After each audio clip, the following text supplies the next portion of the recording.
Hi everybody, I'm Dennis Daly. I spent 20 years with United Press International, most of it with the old UPI Radio Network. And my favorite assignment was going on the road producing and hosting American Montage.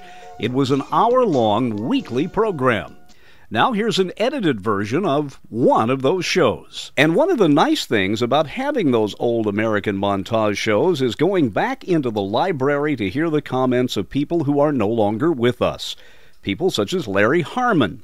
Larry was a cartoonist and a voice artist and an actor who brought Bozo to the American public.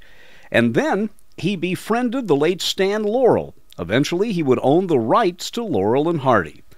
What were Stan and Ollie like, and what was it like to be associated with all of those stars in Hollywood over the years as Bozo? Here's my conversation with Larry Harmon. It was like a piece of magic, I guess, because I like really so many millions of people around the world grew up loving Laurel and Hardy. And I remember as a little boy, my brother and I used to go for a nickel, and we'd sit in the theater in the early 30s.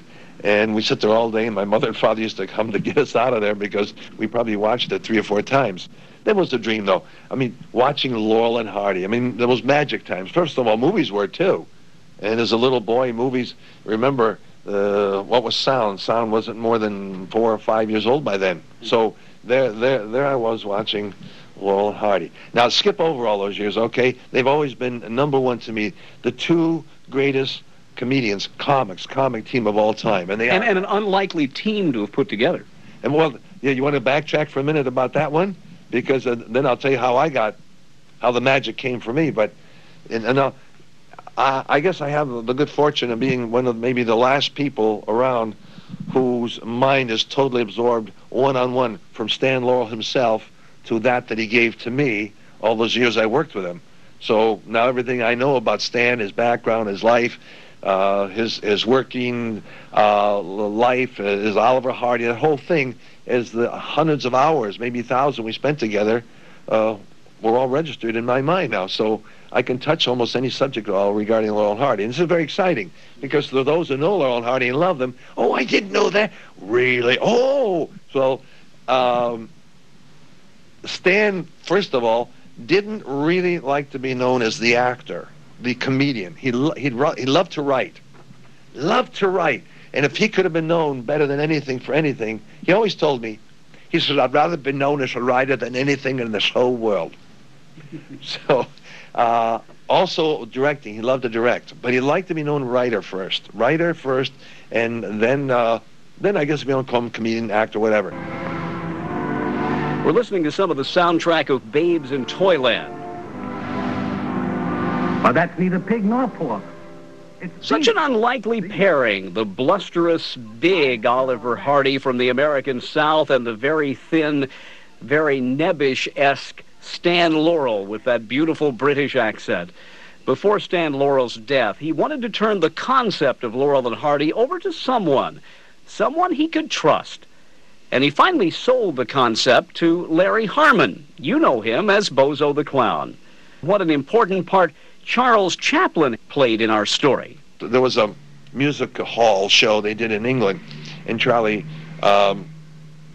became the star of that show. And so then when they sent the show over to America, they finally, I guess Stan was lucky, he became the stand-in for Charlie.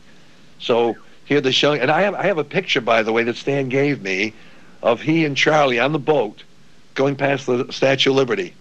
Isn't that something? And then I mean, you can recognize it too. But there were what Stan was in his, I guess, teens somewhere, and Charlie was just past that, maybe 20. There were a couple years difference. So, and Charlie, when he went by the Statue of Liberty, said to Stan, and this is what Stan told me, he says, here we come to America, he says, and they're going to know me. All of America's going to know Charlie Chaplin.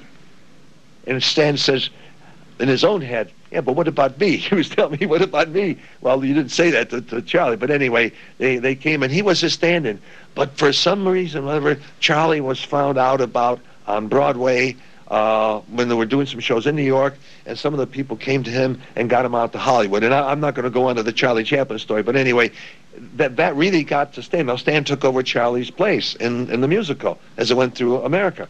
And I'm skipping over a lot of the story just to get the key point, back to what you said. How did you get involved with Stan? But this is interesting how this all happened. Well, and the thing, too, so many people don't realize that each of them had a career before that. Oh, yes. And that each was a star in his own right, but they just don't show a lot of that. I mean, the emphasis is on what happened after they were teamed up. Right, because that's the magic of Laurel and Hardy.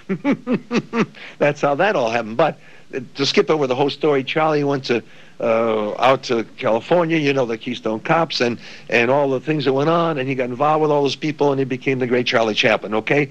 This got to Stan, though, because Stan felt his value. And so he eventually, and I don't mean too much time after Charlie came out, a year or two, whatever it was, decided, well, if Charlie can do it, well, he says, if he can do it, so can I. So he decided to come out to California, so he got involved as an actor comic doing these things for a Fox movie tone at that time, way back when. And then, of course, he got involved with, finally with Hal Roach and whatnot. But there was nothing to do with Oliver Hardy, who was in Florida doing his, God knows how many shows he did, their movies, you know, the early movies with the Crank, you know. Yeah, in Florida's movie industry. Oh, yes. And he started and did all these shows down there. Then he came out. Oliver Hardy wanted to be a leading man. And a singer. Oh, yes. He was a fine dancer. He was a terrific dancer and a fine singer. And he thought, I'm going to be a leading man. Now, he was a big man, you know, Oliver Hardy, and at his height weighed about 347 pounds. That's a lot of man. Mm-hmm. So, but this was probably, he was still a very big man. But he wanted to be he wanted to be a leading man. I don't know if you believe in the beyond, and I'm not a great believer in I don't know. They talk about ghosts and beyond and whatnot. I'm not a great believer of that necessarily. But I must tell you that twice in my lifetime, these past 36 years, as not a believer as I am of it, I must tell you that Stan visited me twice. And I wasn't asleep because I know I was sitting, I woke up and was on the edge of the bed. Because that's how I know I was awake, and it was like, I don't believe this because I really don't believe in all that. And he made a couple brief appearances to tell me, you know, that Jesus, you're doing a good job, lad. Mm. You're taking care of us. It was brief, but there he was. I saw him, he talked to me, I heard him, and I know it now. When I was casting the parts to do the cartoons, which I didn't intend to do anything with, except, you know, write and produce and direct them, that was all. And by accident one time, as we worked so diligently every week together, and I was sitting and working one day, and I didn't realize it, but he was talking to me, and I answered him back like himself. And I guess he didn't get it for a couple of minutes, because he said, listen, lad, he said, I've got a good idea. And I just wasn't thinking. I said, well, you got a good idea. Why are you keeping it to yourself? Well, he said, I don't know. I didn't know who else to give it to. Well, I said, I'll take it if you don't want it. And he went, he started to laugh. And I said, I said, excuse me. I said, Stan, I'm terribly sorry. I says, I didn't mean to pick up on what you're saying the way you were saying it. He says, now, he says, for a minute I thought I was talking to myself. He blessed me with everything that Laurel and Hardy was to carry on and make sure that the world would never forget the wonderful team of Laurel and Hardy. And but I must say, the part that didn't leave with him is living right here with me right now.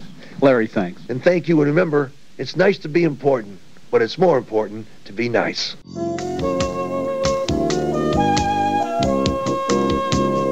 And there you have it, another edited episode of one of the American Montage programs prepared for the UPI Radio Network back in the 1980s and 90s. I'm Dennis Daly. Thanks for listening. Thanks for going with me this week. And check YouTube for more American Montage programs.